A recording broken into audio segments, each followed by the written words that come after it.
Libya has turned the tide. Rebel forces have now retaken all the territory they had lost to Gaddafi's troops as Allied airstrikes have grounded the dictator's planes and paved the way towards Tripoli. But that may have been the easy part.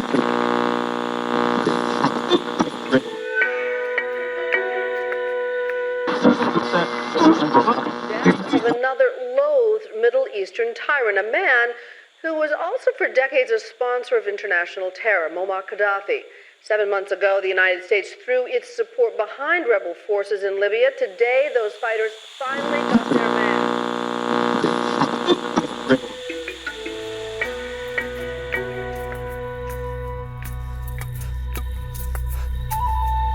When the dust from the first Libyan civil war settled, controversial leader Muammar Gaddafi was assassinated, and the nation was left in flux. The years that followed were a decade of conflict, proxy wars, smuggling, crisis, and displacement. But in October 2020, a ceasefire promised stability and a new era for Libya. To facilitate this transition to peace, a series of meetings referred to as the Libyan Political Dialogue Forum, or LPDF, were held in late 2020. These intra-Libyan meetings resulted in a victory of a list of political leadership headed by Abdul Hamid al-Dabaiba.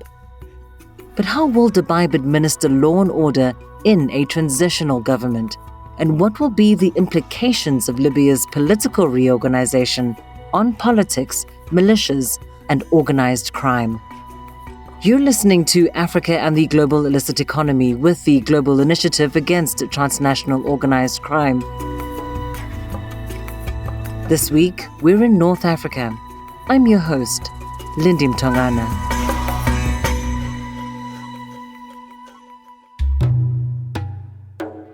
Libya's Prime Minister-designate Abdul Hamid Dbeibah on Monday urged MPs to take responsibility by placing confidence in his government and leading it to elections at the end of December. Abdul Hamid Dbeibah, who arrived at the Dbeibah airbase near the city of Sirte ahead of a vote on the new interim unity government, addressed the House of Representatives, who were gathered for a crucial session. Who is Abdul Hamid al-Dabaiba, Libya's transitional prime minister? As we're sure you've come to learn on this podcast, the past informs the future, and al-Dabaiba's wealth and meteoric rise is being called into question. Hamid Dbeibah is mainly known through his cousin and brother-in-law, whose name is Ali Dbeibah. Ali Dbeibah is someone who became very, very wealthy during the 90s and more importantly during the 2000s. He made a lot of money through ways that are not really documented, that are probably illicit, through kickbacks and all kinds of money schemes that leached off a wild construction streak on the part of Muammar Gaddafi. Jalal Hashoui is a senior fellow at the Global Initiative Against Transnational Organized Crime. In December 2003, there was this peace deal between Libya on the one hand and Britain and the United States on the other, which basically saw the removal of sanctions associated with the Lockerbie terror attack of December 1988. And that corresponded to a period of oil prices that kept going higher and higher. Look at the trend during the 2000s. So everything basically was lined up. And the person of trust that Muammar Gaddafi used to put together those construction projects, mainly through Chinese companies and Turkish companies, and the Turkish angle is very important here. Ali Dbeibah was able to extract billions, really, most likely, and he worked very closely with his cousin, Abdul Hamid. We have every reason to believe that he's most probably clever and street smart and experienced as a business person. He's from the city of Misrata, but the way he was able to seduce so many people over the last several weeks is not by insisting on the revolutionary aspect of his past or his known association with Islamist actors, hardline revolutionaries from Misrata and elsewhere. Abdul Hamid al-Dabaiba is a man of money, but it's not quite clear how that money was made. Accusations of corruption have been leveled against Dbeibah in a UN report suggesting that he bribed his way to power. According to Jalal, it must be proven that Dbeibah is guilty for the report to make a difference. They have to prove that no other candidate to the Geneva process did anything similar to what he did. You could see that the burden of proof is really very difficult to meet. It's easy when you sit in London or Switzerland or Denmark to be shocked at these allegations, including even Libyan expatriates. But if you pay attention to what happened in CERT, you had 132 members of parliament very busy negotiating with this person who's supposed to be discredited by those allegations. Obviously, he's not discredited. People are rushing to strike deals with him. So obviously, if the members of parliament that represent the people of Libya are not shocked, who's going to have to be shocked? Jalal, switching over to policy, what do you think al-Dabaiba's key priorities will be as the interim prime minister? He will have to make choices because Libya is very wealthy, but its wealth is not unlimited. It's a finite amount of resources. So at some stage, he will have to disappoint even more people as he moves into office and begins governing. What we have seen over the last several days and weeks cannot be sustained. Showing himself to be quite flexible and friendly, this cannot continue forever. I mean, I expect a lot of disappointments and even a backlash in his first weeks in power. On March 10th, Libyan legislators approved the country's first unified government in years. Tell us about the makeup of this cabinet. Which groups have been included and which groups have been excluded? What we have seen is him really going out of the way to please Haftar, the military commander that dominates the eastern part of Libya, and also in the same province, making huge efforts to please another figure who's not the military figure, but also quite important from a tribal and even political angle, Aguila Salah, who is the president of the House of Representatives, also a figure in the east. Going into his victory on February 5th, because he had to be elected through the UN process in Geneva, he also made a lot of efforts pleasing other anti-Islamist actors in the western part of Libya. So you see he's basically Nixon going to China. He's basically, making great efforts to comfort his suspected enemies. He took a deputy prime minister that will probably be dedicated to representing the East, almost like a shadow prime minister that will actually defend the interests of the East. There's a Gaddafist figure as the economy minister. There's a Fazazna figure from the south as the new minister of finance, probably very conservative, probably Gaddafi compatible. It's basically almost like he's harking back to his old self, the Gaddafi version of Dbeibah, not the revolutionary version of Dbeibah. He's someone who has been active across all regions of Libya for the last 3 decades. So he has many facets. And Jalal, what do you make of Dbeiba's decision to maintain control of the defense ministry? I would say that he made sure that the defense ministry was going to remain empty. He's most likely going to cultivate a deputy defense minister as a figure that will actually concentrate on the western part of Libya, which means effectively accommodate the continued Turkish military mission in Tripolitania. That's what it means. It means a figure that doesn't look at all at the east and maintains silence vis-a-vis a Turkey that is absolutely determined to stay. And same thing in the East, probably a chief of staff or a deputy defense minister that will not bother Marshal Haftar, who believes he has his own Libyan national army, quote unquote. Also, never speak about the Russian mercenaries, never speak about the Sudanese mercenaries, never speak about the Syrian mercenaries on the side of Haftar. I forgot also to mention the Syrian mercenaries. There's probably like 3,000 remaining in the Tripoli region. The reason we have an empty seat as a defense minister is to observe this law of silence and accommodation. In light of previous business interests, what kind of relationship is he likely to forge with countries like Russia and Turkey? Turkey and Russia have very similar interests at this juncture. Both nations, both Eurasian powers, are broke. Those are countries that never give money, never inject capital. In fact, they're usually in the business of trying to extract capital. And that's very much the intention in Libya. They have every intention to get paid through big ticket contracts in the domains of arms sales, In the case of Russia, it wants to sell also more grain, construction projects, and also, of course, hydrocarbons. Russia, for instance, is interested in buying hydrocarbons from Libya, which is a little bit paradoxical on the part of one of the top producers, one of the top exporters in the world. So you see that the economy and business in general dominates the preoccupations of Turkey and Russia. Egypt would love to see also a resumption of construction because it would love to see the number of Egyptian workers on Libyan soil to reach once again the high level that used to be the case before 2011. There used to be as many as 1 million Egyptian workers in Libya. And what about the Emirates? The Emirates is one of the top three interferers when you look at the military activity, the political manipulation. It's very active. It's not as powerful as Turkey or Russia, but no analysis should ignore the Emirates because that country is still to this day very active and it has been very, very consequential over the last several years. And it's not looking for money. See, that's what makes it peculiar vis-a-vis the other ones. It has plenty of money. It's not looking for oil. It's not looking to get paid. It really cares about the ideological makeup of whatever dominates Tripoli. Lastly, Jalal, do you think that Dbeibah will maintain his political ambitions once this transition period is over? It's possible to demonstrate that he has every intention to stay somewhere between 24 and 30 months. That's what you can get from his remarks, from his body language, from the comments that he has been making behind closed doors.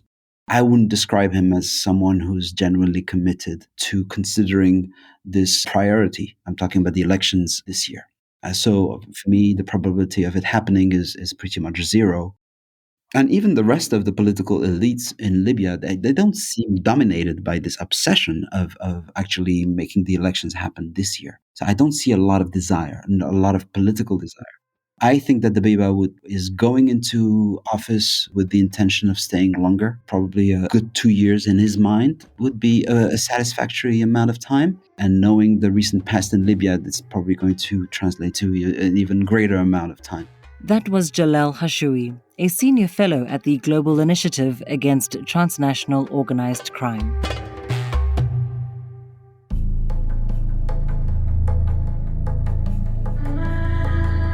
With the government of national unity facing the realities of a transitional government, human smuggling may not be at the top of the agenda. But high numbers of departures since February hint at a dangerous trend. Until now, there has been a huge increase in the number of boat departures of migrants taking to the seas to get to Italy or Malta to the other side. And actually recorded, we have 6,400 people, which is the highest since the summer of 2018. We've also had 3,500 returns of migrants by the Libyan Coast Guard and other coastal officials. And also to prove that the Mediterranean continues to be the most deadliest route, over 80 have been confirmed dead or missing thus far. Rebecca Murray is a senior analyst with the Global Initiative Against Transnational Organized Crime. Rebecca, what is the current situation with Libya's detention centers?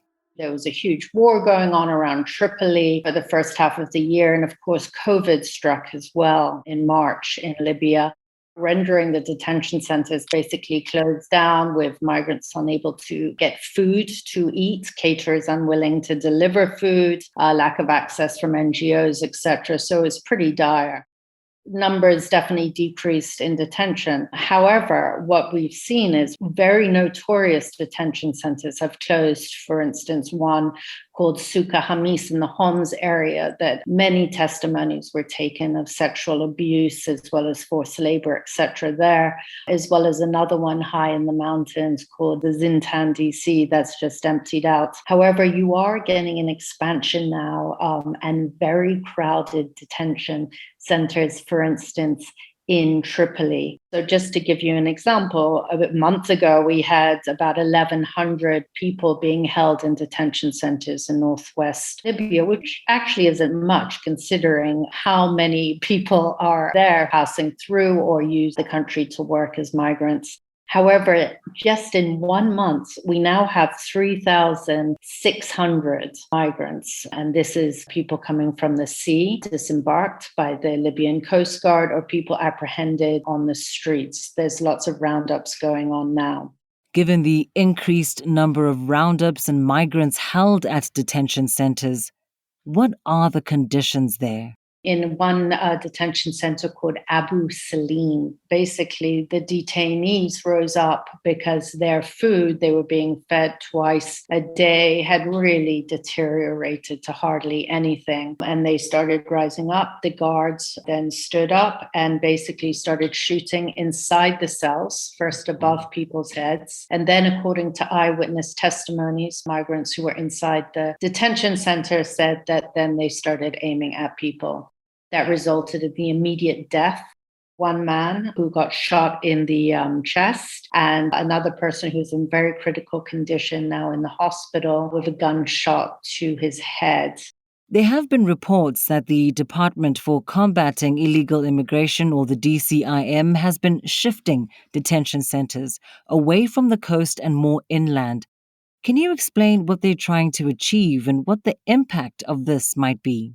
The idea is to take the detention centers, especially there have been some very notorious ones along the coast, and to move them inland. If you look at the big picture, this is kind of what Gaddafi did, the Gaddafi model back in the day. And that is to apprehend migrants before they get to the coast. And there have also been a department established for desert patrols under DCIM as well. So how that could look like is desert patrols would pick up migrants who without papers, and they would take them to a nearby facility, usually a DCIM facility that would process people in a number of days and then take them to either a longer term facility or arrange if they want to be repatriated home. There's that aspect too. However, how we're seeing this taking place is a little bit more messier. How do you think that the DCIM might change under Libya's new regime? With the new power alliances that are forming, we're actually thinking that perhaps there may be more increased opportunities for criminality, meaning that the current head of DCIM, who is the architect for this new plan, is putting detention centers in rural areas while trying to close others down in a very controlled, very heavy-handed way, in a way. You know, he's coordinating all the humanitarian organizations, doing everything very by the book. There are detention centers, though, that he's ordered closed that have powers behind them because every detention center is in an area that has kind of an influential person behind it. For instance, let's take the coastal town of Zawiya, which is quite notorious in the smuggling trade. There are 2 detention centers there, one that closed. It was very notorious, called Al-Nasser. We've heard many stories over the years from Al-Nasser and the brutality there. And also Abu Isa. These are pretty much run under the same power. Right now, that power has been curbed from this recent election. The family that has the power there feels empowered now. What we could see is, first of all, a switch up of the Ministry of Interior on a bigger scale, but that all trickles down. And what we could see is a rise of these powers that control certain detention centers be able to operate much more freely, because at the end, what we're seeing is it's a booming political economy. There's a lot of business opportunities to be made from the migration trade. That was Rebecca Murray, a senior analyst with the Global Initiative Against Transnational Organized Crime.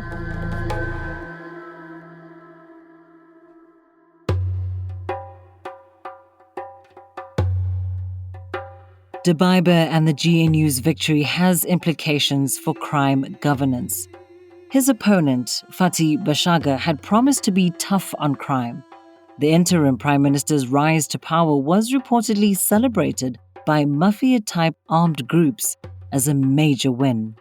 The vote dynamics within the Libyan Political Dialogue Forum itself, the same dynamics that kind of influence people to vote against the other leading list that was expected to win, that was led by Fathi Bashagha, the then Interior Minister, and Aguila Saleh, the Speaker of the House of Representatives.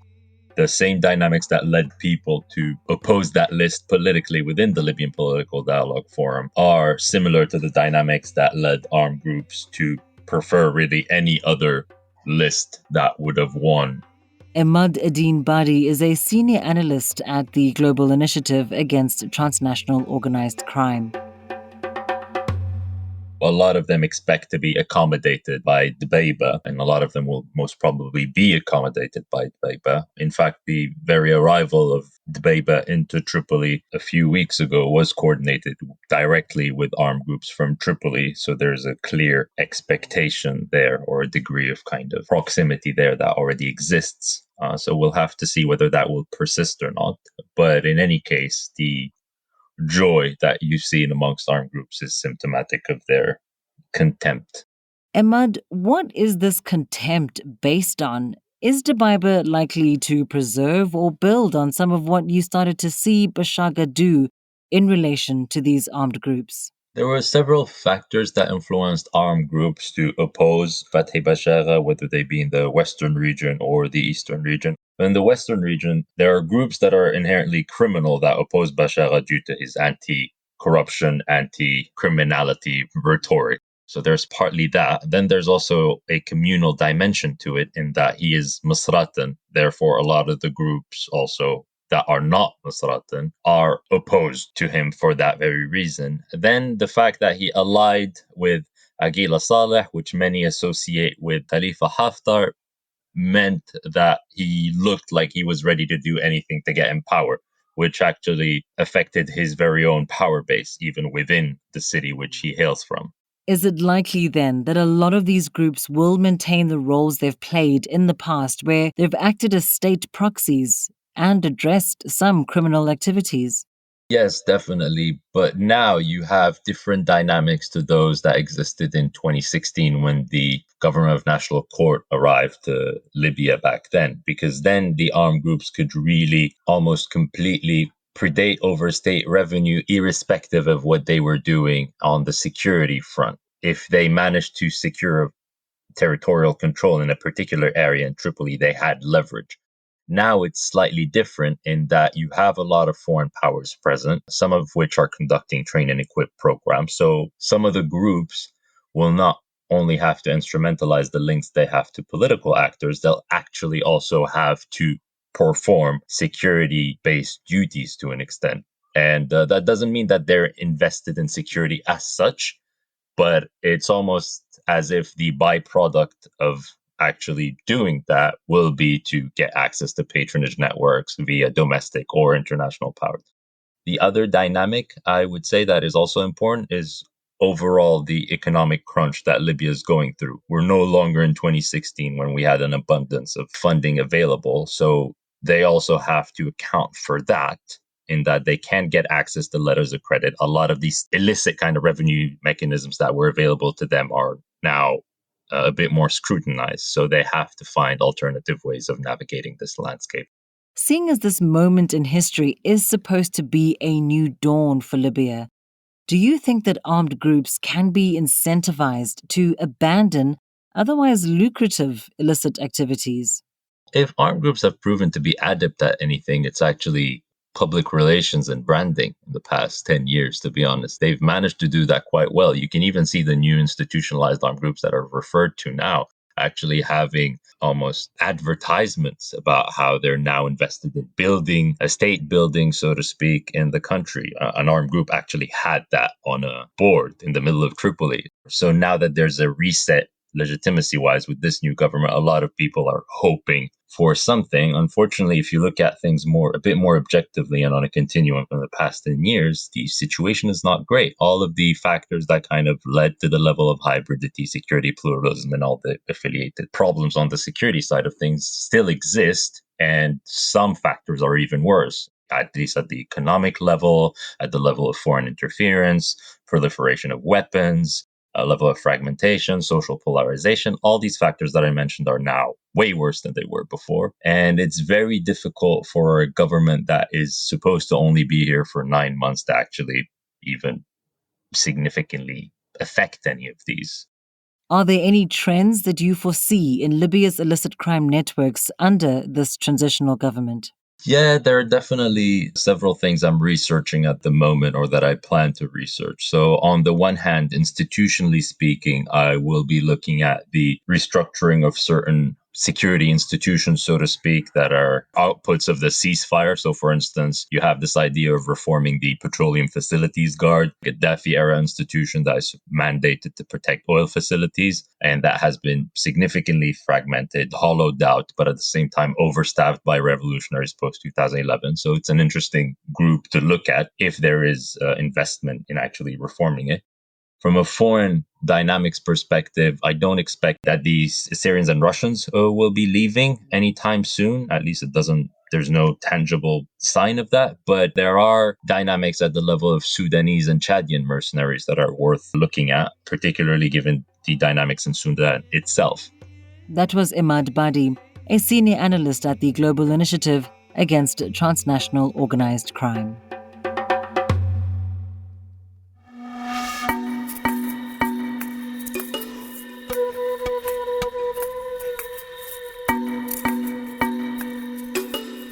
Libya is in a period of transition.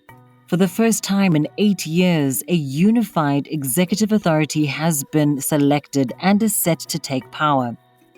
Interim Prime Minister Abdul Hamid al-Dabaiba has selected his cabinet of 33 ministers and 2 deputies.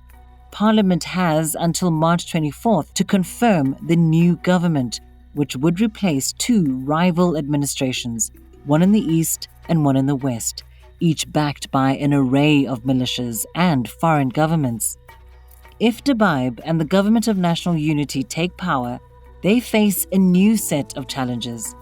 Dbeibah's alliances and the source of his wealth is being called into question. New vacuums of power may open the door for more criminality in the DCIM, and ever-adept armed groups are seeing new opportunities to gain from the GNU's rise.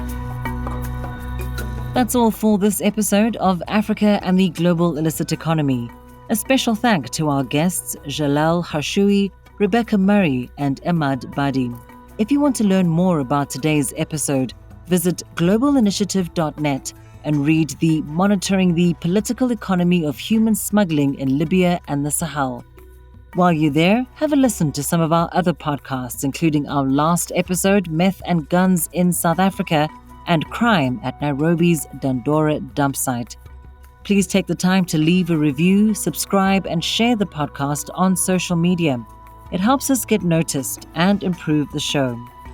When you hear from us again next week, we'll be in East Africa and Southern Africa discussing meth in South Africa and ivory in Tanzania. This episode was produced by Alexandra Sahai Williams. I'm your host, Lindy Mtongana.